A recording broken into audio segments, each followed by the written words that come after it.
Paper 86. Early Evolution of Religion. The evolution of religion from the preceding and primitive worship urge is not dependent on revelation. The normal functioning of the human mind under the directive influence of the sixth and seventh mind adjutants of universal spirit bestowal is wholly sufficient to ensure such development. Man's earliest pre-religious fear of the forces of nature gradually became religious as nature became personalized, spiritized, and eventually deified in human consciousness. Religion of a primitive type was therefore a natural biologic consequence of the psychologic inertia of evolving animal minds after such minds had once entertained concepts of the supernatural. 1. Chance. Good luck and bad luck. Aside from the natural worship urge, early evolutionary religion had its roots of origin in the human experiences of chance, so-called luck, commonplace happenings. Primitive man was a food hunter. The results of hunting must ever vary, and this gives certain origin to those experiences which man interprets as good luck and bad luck. Mischance was a great factor in the lives of men and women who lived constantly on the ragged edge of a precarious and harassed existence. The limited intellectual horizon of the savage so concentrates the attention upon chance that luck becomes a constant factor in his life. Primitive Urantians struggled for existence, not for a standard of living. They lived lives of peril in which chance played an important role. The constant dread of unknown and unseen calamity hung over these savages as a cloud of despair which effectively eclipsed every pleasure. They lived in constant dread of doing something that would bring bad luck. Superstitious savages always feared a run of good luck. They viewed such good fortune as a certain harbinger of calamity. This ever-present dread of bad luck was paralyzing. Why work hard and reap bad luck, nothing for something, when one might drift along and encounter good luck, something for nothing? Unthinking men forget good luck, take it for granted, but they painfully remember bad luck. Early man lived in uncertainty and in constant fear of chance, bad luck. Life was an exciting game of chance, existence was a gamble. It is no wonder that partially civilized people still believe in chance and evince lingering predispositions to gambling. Primitive man alternated between two potent interests, the passion of getting something for nothing, and the fear of getting nothing for something. And this gamble of existence was the main interest and the supreme fascination of the early savage mind. The later herders held the same views of chance and luck, while the still later agriculturists were increasingly conscious that crops were immediately influenced by many things over which man had little or no control. The farmer found himself the victim of drought, floods, hail, storms, pests, and plant diseases, as well as heat and cold. And as all of these natural influences affected individual prosperity, they were regarded as good luck or bad luck. This notion of chance and luck strongly pervaded the philosophy of all ancient peoples. Even in recent times, in the wisdom of Solomon, it is said, "I returned and saw that the race is not to the swift, nor the battle to the strong, neither bread to the wise, nor riches to men of understanding, nor favor to men of skill, but fate and chance befall them all. For man knows not his fate. As fishes are taken in an evil net, and as birds are caught in a snare, so are the sons of men snared in an evil time when it falls suddenly upon them."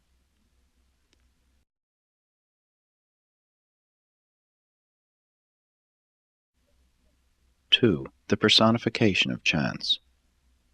Anxiety was a natural state of the savage mind. When men and women fall victims to excessive anxiety, they are simply reverting to the natural estate of their far-distant ancestors, and when anxiety becomes actually painful, it inhibits activity and unfailingly institutes evolutionary changes and biologic adaptations.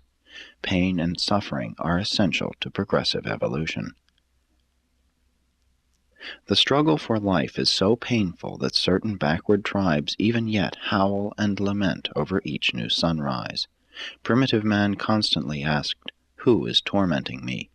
Not finding a material source for his miseries, he settled upon a spirit explanation. And so was religion born of the fear of the mysterious, the awe of the unseen, and the dread of the unknown. Nature fear thus became a factor in the struggle for existence, first because of chance, and then because of mystery. The primitive mind was logical, but contained few ideas for intelligent association. The savage mind was uneducated, wholly unsophisticated. If one event followed another, the savage considered them to be cause and effect. What civilized man regards as superstition was just plain ignorance in the savage. Mankind has been slow to learn that there is not necessarily any relationship between purposes and results. Human beings are only just beginning to realize that the reactions of existence appear between acts and their consequences. The savage strives to personalize everything intangible and abstract, and thus both nature and chance become personalized as ghosts, spirits, and later on as gods. Man naturally tends to believe that which he deems best for him, that which is in his immediate or remote interest. Self-interest largely obscures logic. The difference between the minds of savage and civilized men is more one of content than of nature, of degree rather than of quality. But to continue to ascribe things difficult of comprehension to supernatural causes is nothing less than a lazy and convenient way of avoiding all forms of intellectual hard work. Luck is merely a term coined to cover the inexplicable in any age of human existence. It designates those phenomena which men are unable or unwilling to penetrate. Chance is a word which signifies that man is too ignorant or too indolent to determine causes. Men regard a natural occurrence as an accident or as bad luck only when they are destitute of curiosity and imagination, when the races lack initiative and adventure. Exploration of the phenomena of life sooner or later destroys man's belief in chance, luck, and so-called accidents, substituting therefore a universe of law and order wherein all effects are preceded by definite causes. Thus is the fear of existence replaced by the joy of living. The savage looked upon all nature as alive, as possessed by something. Civilized man still kicks and curses those inanimate objects which get in his way and bump him.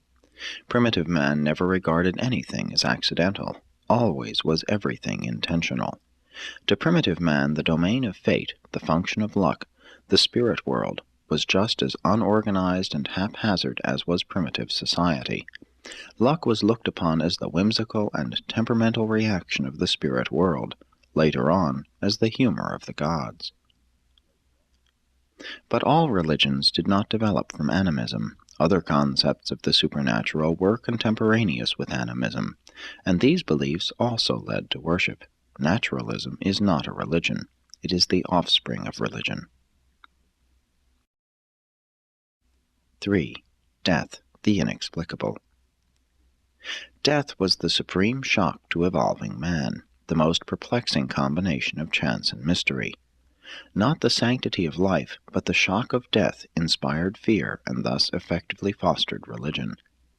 Among savage peoples, death was ordinarily due to violence, so that non-violent death became increasingly mysterious. Death as a natural and expected end of life was not clear to the consciousness of primitive people, and it has required age upon age for man to realize its inevitability. Early man accepted life as a fact, while he regarded death as a visitation of some sort. All races have their legends of men who did not die, vestigial traditions of the early attitude toward death. Already in the human mind there existed the nebulous concept of a hazy and unorganized spirit world, a domain whence came all that is inexplicable in human life, and death was added to this long list of unexplained phenomena. All human disease and natural death was at first believed to be due to spirit influence. Even at the present time, some civilized races regard disease as having been produced by the enemy, and depend upon religious ceremonies to effect healing. Later and more complex systems of theology still ascribe death to the action of the spirit world, all of which has led to such doctrines as original sin and the fall of man. It was the realization of impotency before the mighty forces of nature, together with the recognition of human weakness before the visitations of sickness and death, that impelled the savage to seek for help from the supermaterial world, which he vaguely visualized as the source of these mysterious vicissitudes of life.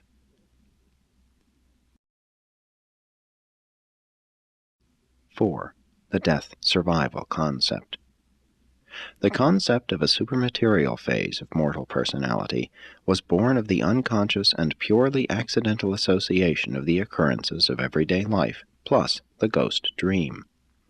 The simultaneous dreaming about a departed chief by several members of his tribe seemed to constitute convincing evidence that the old chief had really returned in some form. It was all very real to the savage, who would awaken from such dreams reeking with sweat, trembling, and screaming. The dream origin of the belief in a future existence explains the tendency always to imagine unseen things in terms of things seen, and presently this new dream-ghost future life concept began effectively to antidote the death fear associated with the biologic instinct of self-preservation. Early man was also much concerned about his breath, especially in cold climates where it appeared as a cloud when exhaled. The breath of life was regarded as the one phenomenon which differentiated the living and the dead. He knew the breath could leave the body, and his dreams of doing all sorts of queer things while asleep convinced him that there was something immaterial about a human being. The most primitive idea of the human soul, the ghost, was derived from the breath-dream idea system. Eventually, the savage conceived of himself as a double, body and breath. The breath minus the body equaled a spirit, a ghost. While having a very definite human origin, ghosts or spirits were regarded as superhuman, and this belief in the existence of disembodied spirits seemed to explain the occurrence of the unusual, the extraordinary, the infrequent, and the inexplicable. The primitive doctrine of survival after death was not necessarily a belief in immortality. Beings who could not count over 20 could hardly conceive of infinity and eternity.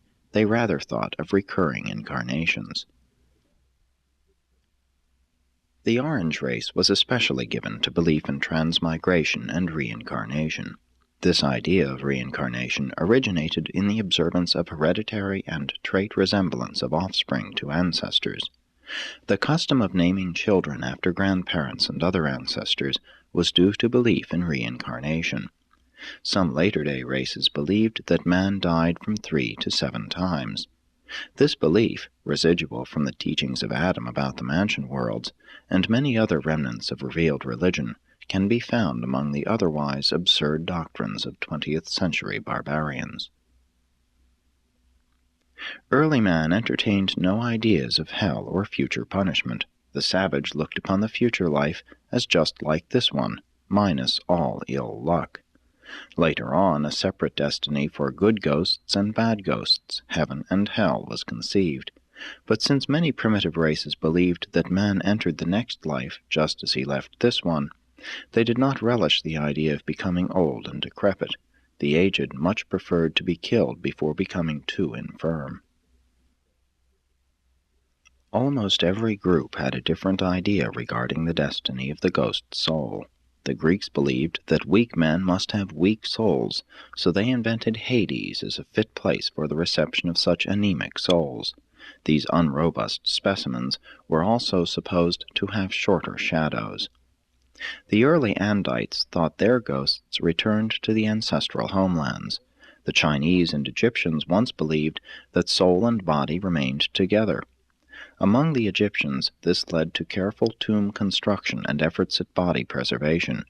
Even modern peoples seek to arrest the decay of the dead. The Hebrews conceived that a phantom replica of the individual went down to Sheol. It could not return to the land of the living. They did make that important advance in the doctrine of the evolution of the soul. 5. The ghost soul concept. The non-material part of man has been variously termed ghost, spirit, shade, phantom, spectre, and latterly soul. The soul was early man's dream double. It was in every way exactly like the mortal himself, except that it was not responsive to touch. The belief in dream doubles led directly to the notion that all things animate and inanimate had souls as well as men. This concept tended long to perpetuate the nature-spirit beliefs. The Eskimos still conceive that everything in nature has a spirit. The ghost soul could be heard and seen, but not touched. Gradually, the dream life of the race so developed and expanded the activities of this evolving spirit world that death was finally regarded as giving up the ghost. All primitive tribes, except those little above animals, have developed some concept of the soul. As civilization advances, this superstitious concept of the soul is destroyed, and man is wholly dependent on revelation and personal religious experience for his new idea of the soul as the joint creation of the God-knowing mortal mind and its indwelling divine spirit, the thought adjuster.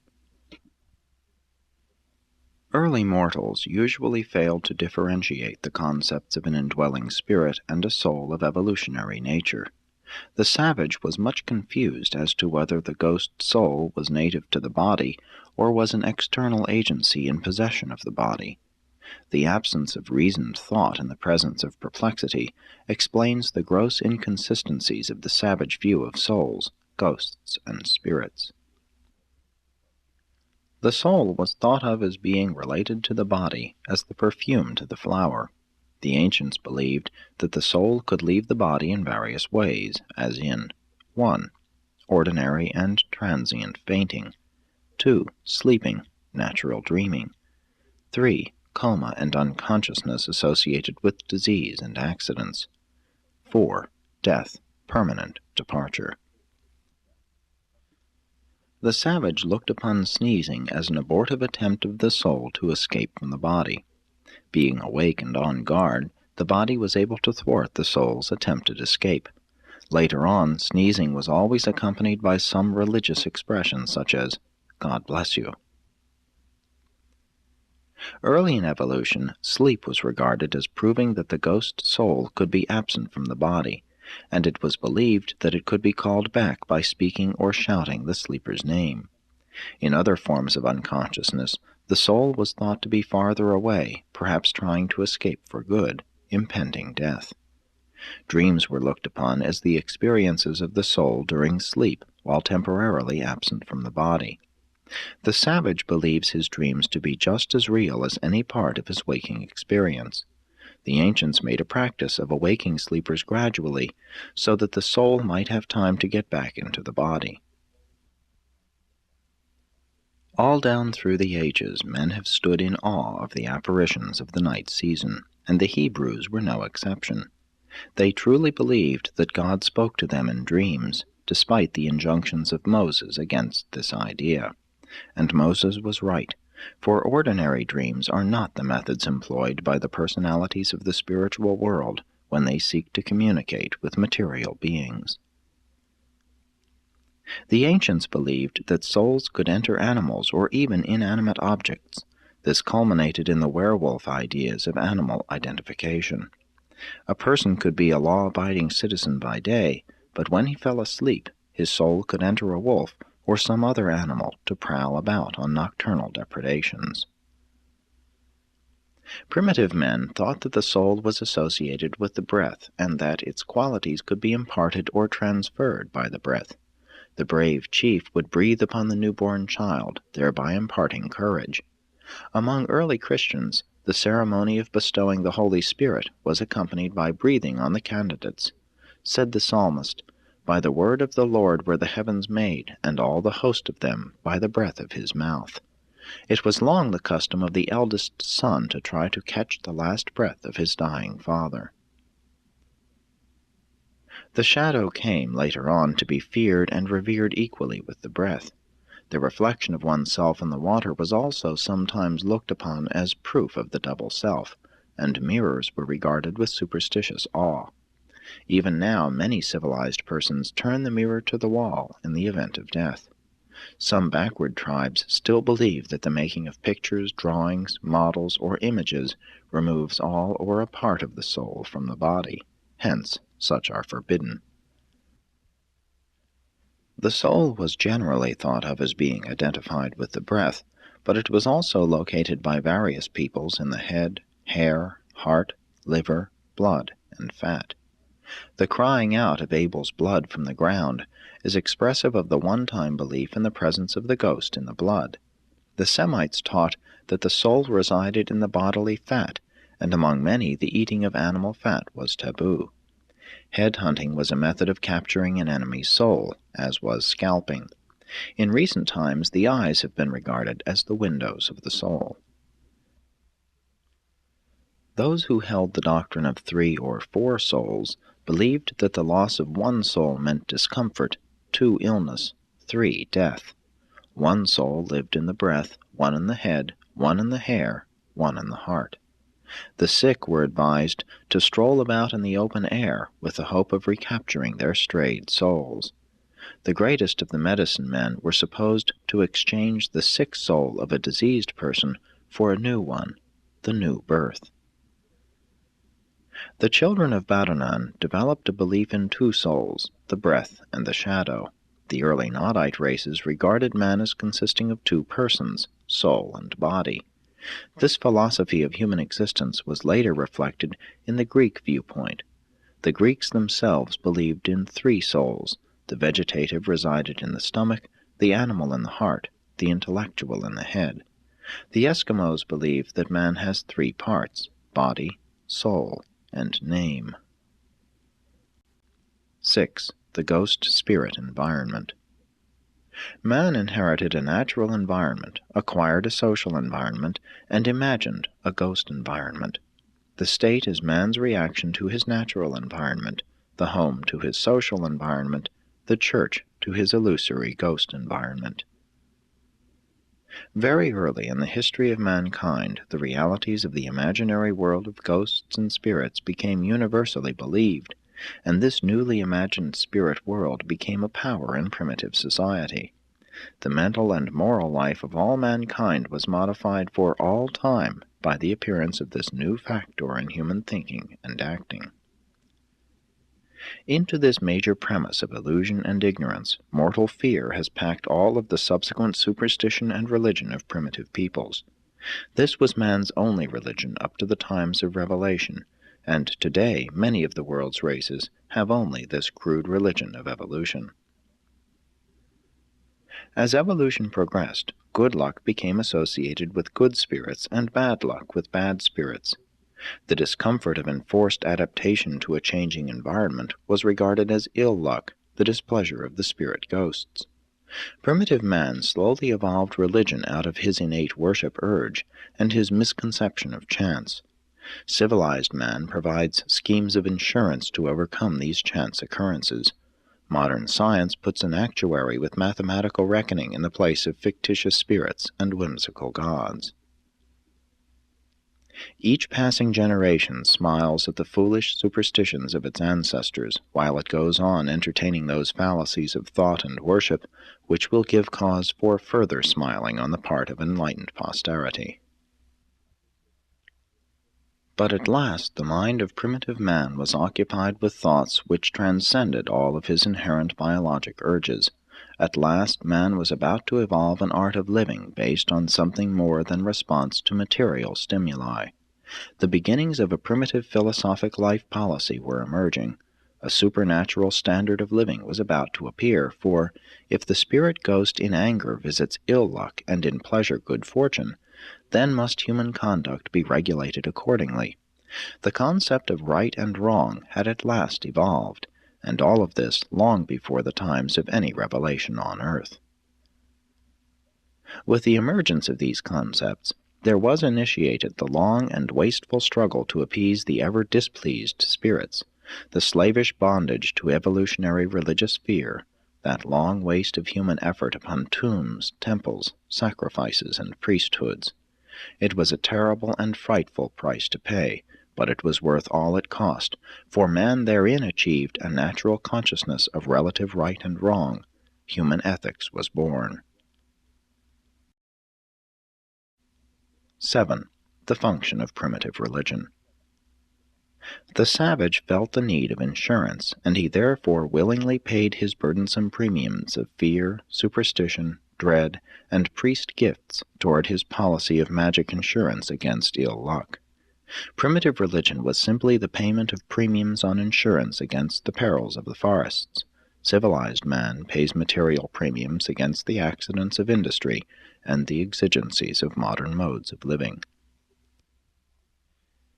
Modern society is removing the business of insurance from the realm of priests and religion, placing it in the domain of economics. Religion is concerning itself increasingly with the insurance of life beyond the grave. Modern men, at least those who think, no longer pay wasteful premiums to control luck. Religion is slowly ascending to higher philosophic levels in contrast with its former function as a scheme of insurance against bad luck. But these ancient ideas of religion prevented men from becoming fatalistic and hopelessly pessimistic. They believed they could at least do something to influence fate. The religion of ghost fear impressed upon men that they must regulate their conduct, that there was a supermaterial world which was in control of human destiny. Modern civilized races are just emerging from ghost fear as an explanation of luck and the commonplace inequalities of existence. Mankind is achieving emancipation from the bondage of the ghost spirit explanation of ill luck. But while men are giving up the erroneous doctrine of a spirit cause of the vicissitudes of life, they exhibit a surprising willingness to accept an almost equally fallacious teaching, which bids them attribute all human inequalities to political misadaptation, social injustice, and industrial competition. But new legislation, increasing philanthropy, and more industrial reorganization, however good in and of themselves, will not remedy the facts of birth and the accidents of living. Only comprehension of facts and wise manipulation within the laws of nature will enable man to get what he wants and to avoid what he does not want. Scientific knowledge leading to scientific action is the only antidote for so-called accidental ills. Industry, war, slavery, and civil government arose in response to the social evolution of man in his natural environment. Religion similarly arose as his response to the illusory environment of the imaginary ghost world. Religion was an evolutionary development of self-maintenance, and it has worked, notwithstanding that it was originally erroneous in concept and utterly illogical. Primitive religion prepared the soil of the human mind by the powerful and awesome force of false fear for the bestowal of a bona fide spiritual force of supernatural origin, the thought adjuster. And the divine adjusters have ever since labored to transmute God-fear into God-love. Evolution may be slow, but it is unerringly effective. Presented by an evening star of Nebadon.